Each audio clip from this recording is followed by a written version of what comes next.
Bismillahirrahmanirrahim. Assalamualaikum warahmatullahi wabarakatuh. Alhamdulillah alamin.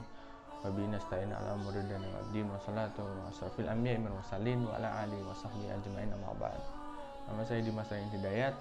Saya mahasiswa KPI 4E semester 4. Saya akan membacakan beberapa hadis dan penjelasan. An Abi Hurairah radhiyallahu anhu anna Rasulullah sallallahu alaihi wasallam qala man kana yu'minu billahi wal yawmil akhir falyaqul khairan aw liyasmut wa man kana yu'minu billahi wal yawmil akhir falyukrim jarahu wa man kana yu'minu billahi wal yawmil akhir falyukrim daifahu. Dari Abu Hurairah radhiyallahu anhu, Rasulullah sallallahu alaihi wasallam bersabda, siapa saja yang beriman kepada Allah dan hari akhir, hendaklah ia berkata baik atau diam. Siapa saja yang beriman kepada Allah dan hari akhir, hendaklah ia memuliakan tetangganya. Siapa saja yang beriman kepada Allah dan hari akhir, hendaklah ia memuliakan tamunya. Hadis riwayat Bukhari dan Muslim. Sabda Nabi SAW, man yu'minu billahi wal yawmil akhir. Siapa saja yang beriman kepada Allah dan hari akhir, falyaqul khairan, maka hendaklah ia berkata baik. Baik ini ucapannya dan tujuan dari ucapannya. Maka kata-kata baik ini bukan tentang ucapannya, tapi tujuan dari ucapannya harus juga baik. Kadang ada dari kita di bahasa Indonesia itu sebutannya kata-kata satir, di mana kata-kata tersebut memang menuai sedikit pujian, bertujuan untuk memuji, tapi kedengarannya memuji, tapi tujuannya hanya untuk menyinggung lewat pujian tersebut. Namanya kata-kata satir. Maka kata-kata tersebut yang dianjurkan oleh Nabi Sallallahu Alaihi Wasallam yaitu kata-kata yang ucapannya baik dan tujuannya pun berkata baik, tidak berdusta, tidak meniat beradu domba, harus realita. Lalu kemudian sabda Nabi ya falyaqul khairan aw liyasmut, hendaklah ia berkata baik. Lalu auliyasmut atau diam. Lalu bagaimana kita memilih antara berbicara dan diam? Mana yang lebih didahulukan?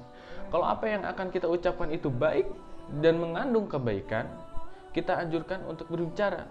Tapi kalau seandainya kata-kata kita itu bisa menimbulkan suatu sakit hati atau tersinggung orang lain, maka lebih baik kita diam. Maka ada suatu kata-kata di mana selamatnya orang tergantung lisannya, karena lisan ini lebih tajam daripada pedang. Sampai Allah Subhanahu wa taala berfirman dalam Al-Qur'an surat Qaf ayat 18 yang artinya, tiada suatu ucapanmu yang diucapkannya melainkan ada di dekatnya malaikat raqib dan atid. Malaikat yang selalu mencatat amal baik dan amal buruk kita.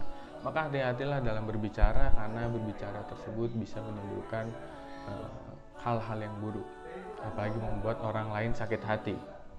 Kemudian akhlak mulia berikutnya yang dianjurkan Nabi Shallallahu Alaihi Wasallam dalam hadis ini, wa man kana yu'minu billahi wal yawmil akhir falyukrim jarahu. Siapa saja yang beriman kepada Allah dan hari akhir, hendaklah ia memuliakan tetangganya. Tetangga ini memiliki kedudukan dalam Islam sampai-sampai ada hadis Nabi yang artinya kurang lebih seperti ini. Jibril tuh senantiasa untuk berwasiat kepada Nabi untuk memperhatikan tetangganya, sehingga Nabi itu berpikir, apakah tetangga ini mendapat warisan? Seperti itu kedudukan tetangga di mata agama Islam. Sangat disayangkan di mana zaman sekarang manusia itu kurang mengenal tetangganya karena terlalu tinggi tembok antara rumahnya dan terlalu sering mengejar dunia. Jadi yang punya rumah ini gak bakal jarang kenal sama tetangganya. Apalagi yang rumahnya tinggi dan bertembok besar itu, kalau ditanya paling kenal tetangganya cuma sekedar nama, tapi dia tahu bagaimana kabarnya atau apa masalahnya atau bagaimana cara membantunya. Kurang lebih seperti itu. Kemudian akhlak yang ketiga dalam hadis ini, wa man kana yu'minu billahi wal yawmil akhir falyukrim daifahu. Siapa saja yang beriman kepada Allah dan hari akhir, hendaklah ia memuliakan tamunya. Kenapa tamu? Karena cerita Nabi, pernah suatu hari ada seseorang datang dari jauh menemui Nabi SAW.